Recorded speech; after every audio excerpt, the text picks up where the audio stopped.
everyone and welcome back. So in this video we will see how to create a scatter plot. So scatter plot will show the comparison between two variables, or you can say two metrics. Okay, so let's start. So you remember we always take sale into rows and product subcategory into column, right? So it will create a simple column chart. So here if I will remove this one and if I will add order date into column and I'll just expand year into quarter, so it will just create a line chart, right? So here if I will remove the quarter and year and I'll just add profit into column, then it will create a scatter plot. So this is the scatter plot. Okay, so it will show you the total profit and total. So the total profit is 2,24,078 and the total sale is 19,24,338. Okay, I will show you another method also to create a scatter plot. So depending upon the data type, the visualization also changes, right? So let's do one more thing. So just click on this show me option, and here you can see this is the scatter plot. Okay, so to create a scatter plot you require 0 or more dimension and 2 to 4 measures, right? So let's create. For this just control click on profit and sales. Okay, profit and sales, and click on this scatter plot option. Okay, see the scatter plot is ready now. Okay, so here you can see the total number of sale and the total number of profit are same as the before. So if you want to find the distribution across the different subcategory, okay, so for this just drag and drop subcategory, product subcategory into color. Okay, so you can see my right hand side appliances is in blue color, bookcases is in orange color, right? But it is difficult to identify. So instead of color, you can add subcategory into label so that you can easily identify. I'll just make it as enter view.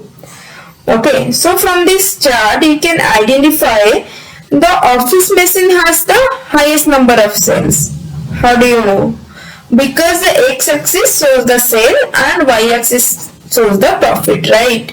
See, the sale is 3,18,170, and here you can also see the highest number of profit in binders and binder accessories, which is 59,296. Okay, so now if I want to change the shape, this circle one, you can also change that. Just click on this shape option and click on, I'll just suggest to star mark. Okay, and I'll just increase the size a little bit.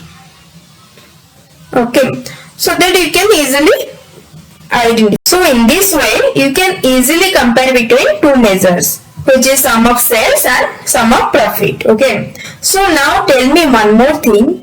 Here, how do you know that what is the sale of chair and chair mats, or what is the sale and profit of copier and fax or office furnishing?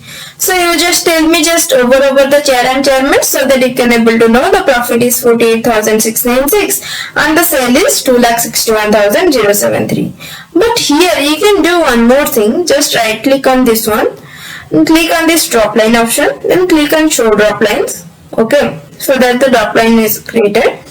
Again right click on this drop line option, then click on edit drop line. Okay, then click on automatic and click on OK, so that easily you can able to know the 48,696 is the profit, 2,61,073 is the sale. If you want to know the profit and sale of appliances, just click on this one. You can able to know 12,595 is the profit and 82,201 is the sale. If you want to know the profit and sale of storage and organization, just click on this one. You can able to know 7,124 is the profit and 1,77,418 is the sale. So in this way you can easily identify. So that's all for this video. I hope you have understood how to create a scatter plot. Thank you. So after the video is over, I will ask questions. So to answer, open my channel and go to the community section and answer all these quiz so that I will know how much you have understood. And if you like my video, then do like, comment, share and subscribe to our channel.